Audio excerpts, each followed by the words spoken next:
Selamat datang ke dalam video tutorial saya yang ketiga ini, yaitu tutorial installation script autoresponder parabots bahagian 3.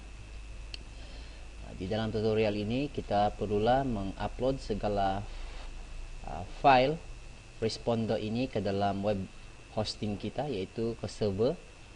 Dan di dalam tutorial ini kita akan mengikuti 3 proses utama untuk mengupload segala file-file responder ini ke dalam web hosting kita.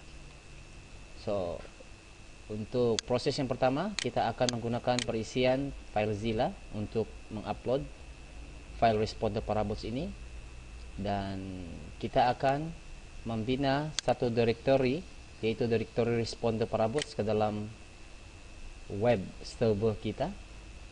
Dan yang ketiga, kita akan upload segala file responder yang berada dalam desktop komputer kita ke dalam web server kita. So, untuk kita memasak, kita akan menggunakan perisian FileZilla ini untuk proses yang pertama. Dan kepada mereka yang belum memiliki perisian ini, Anda boleh mendownloadnya di filezilla-project.org, dan Anda perlu klik butang download FileZilla client all platform ini, dan pastikan Anda download terlebih dahulu. Dan selepas itu Anda perlu install perisian ini ke dalam komputer Anda, dan selepas itu Anda perlu membuka perisian ini untuk memulakan langkah-langkah upload file responder parabots ini ke dalam web server kita. Dan untuk tidak membuang masa, sila buka perisian FileZilla Anda. Dan ini adalah perisian FileZilla di dalam desktop komputer saya. Di bahagian sebelah kiri ini adalah kandungan file di dalam komputer saya, dan di sebelah kanan ini adalah kandungan segala file yang terkandung di dalam web server saya. Dan untuk langkah yang pertama ini, Anda perlulah membina satu directory di dalam web server Anda, yaitu directory untuk responder. So, apa yang perlu Anda lakukan? Anda perlu right click, create directory, dan Anda namakan directory ini adalah responder, dan Anda perlu klik OK. Dan directory untuk responder di dalam account hosting Anda adalah directory responder yang baru kita bina sebentar tadi.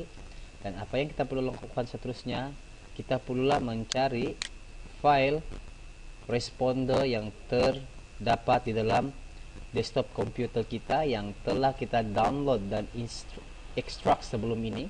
Dan di dalam tutorial ini saya telah mendownload dan mengekstrak file responder parabots ini di dalam desktop komputer saya.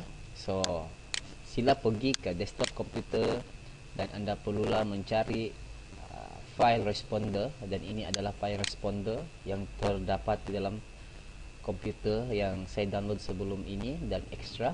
Sila double klik pada file tersebut, dan kita perlulah mengupload segala file ini ke dalam web server kita. Sila buka directory di dalam web server Anda dan upload segala file di dalam desktop komputer Anda, yaitu desktop file responder parabots. Dan apa yang perlu Anda lakukan, sila klik pada perkataan AR ini dan tekan butang Shift di dalam keyboard komputer Anda, Shift, dan klik pada index.php. Sila select keseluruhan file ini dan Anda mulakan langkah upload file-file ini ke dalam web server Anda. Right click dan Anda perlulah klik upload ke dalam web server Anda. Dan selepas Anda di dalam tutorial ini, sebenarnya saya pun telah mengupload ke semua file ini. Saya cuma menunjukkan langkah-langkah ataupun cara-cara bagaimanakah kita mengupload file ke web server kita. Dan ini adalah file yang telah saya upload ke dalam web server tersebut. Dan untuk langkah ini kita telah berjaya mengupload segala file-file sistem autoresponder Parabots ini ke dalam web server kita. Dan langkah seterusnya, selepas Anda telah mengikuti 3 langkah utama seperti yang saya jelaskan sebentar tadi, yaitu langkah pertama kita menggunakan perisian FileZilla, langkah kedua kita akan membina satu directory responder ke dalam web server kita, dan untuk bagian yang ketiga ini kita perlulah mengupload segala file-file responder Parabots ini yang berada di dalam desktop komputer kita yang telah kita download dan ekstrak sebelum ini.